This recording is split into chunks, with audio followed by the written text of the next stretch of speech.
మన రాజ్యాంగ నిర్మాత అయినటువంటి డాక్టర్ బిఆర్ అంబేద్కర్ గారికి పాలాభిషేకం నిర్వహించడం జరిగింది. జనసేన పార్టీ నాయకులందరం ఈరోజు మేము ఒకటే మాట్లాడాలనుకుంటున్నాం.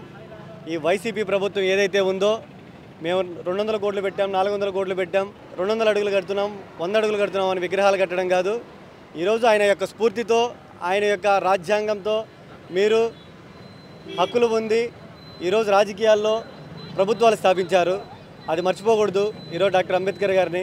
అన్ని రకాల చర్మ సమస్యలకు శాశ్వత పరిష్కారం ఈ శ్రీత 9281458181. మీరు ఒకటి గమనించాల్సిన విషయం ఒకటి ఉంది. పథకాలకి ఆయన పేర్లు తొలగించి మీ ఇంట్లో పేర్లు, మీ నాన్న పేర్లు, మీ పేర్లు పెట్టుకోవాలనుకోవడం మేము ఈరోజు నిక్కచ్చిగా మాట్లాడుతున్నాం. దళితుల పేర్లు పెట్టుకుని మేము దళిత కార్డు వాడుకొని ఎదుగుతున్నటువంటి ఈరోజు ఎమ్మెల్సీ పదవులు పొంది ప్రభుత్వ సలహాదారుడిగా పొందినటువంటి జూపూడి ప్రభాకర్ రావు గారికి సూటిగా మేము ఇక్కడి నుంచి ప్రశ్నిస్తున్నాం. నువ్వు ఏ విధంగా అయితే దళిత కార్డు వాడుకొని ఎదిగావో అదేవిధంగా దళితులకి క్షమాపణ చెప్పాలని ఈరోజు మేము తీవ్రంగా ఖండిస్తున్నాం.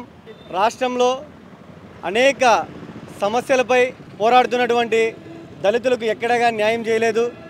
ఈరోజు దళితులు అన్ని రకాలుగా నష్టపోతున్నారు. వాళ్ళకు కనీసం అభివృద్ధి పథంలో నడిపించే కనీసం ఇంకిత జ్ఞానం కూడా ఈ ప్రభుత్వానికి లేదు. కనీస సౌకర్యాలు కల్పించలేకపోతున్నారు. ఈరోజు రాష్ట్రంలో మీరు చూసినటువంటి అయితే ప్రభుత్వం స్థాపించిన మొదటి రోజు నుంచి ఈ రోజు వరకు ప్రభుత్వం దళితుల హత్యలతోనే మొదలైంది. ప్రభుత్వం ఈరోజు ఎంతోమందిని చంపారు. డాక్టర్ సుధాకర్ అయితేనేమి, పొంగనూరులో పెద్దిరెడ్డి రాజకీయ నియోజకవర్గంలో ఉన్నటువంటి ఒక కుర్రోడు అయితేనేమి, అలానే మీరు నిన్నటి తీసుకుంటే రాష్ట్రంలో అనేక సమస్యలను సృష్టిస్తున్నటువంటి ఈ ప్రభుత్వం ఈ ఎలక్షన్స్ తర్వాత ఇంకా కనబడదని మీకు కనుమరుగైపోతుందని తెలియజేస్తున్నాం.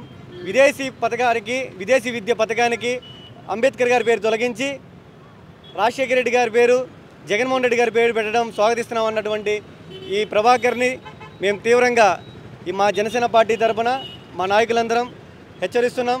నువ్వు ఇమ్మీడియట్లీగా క్షమాపణ చెప్పాలి దళితులందరికీ అని తెలియజేస్తున్నాం.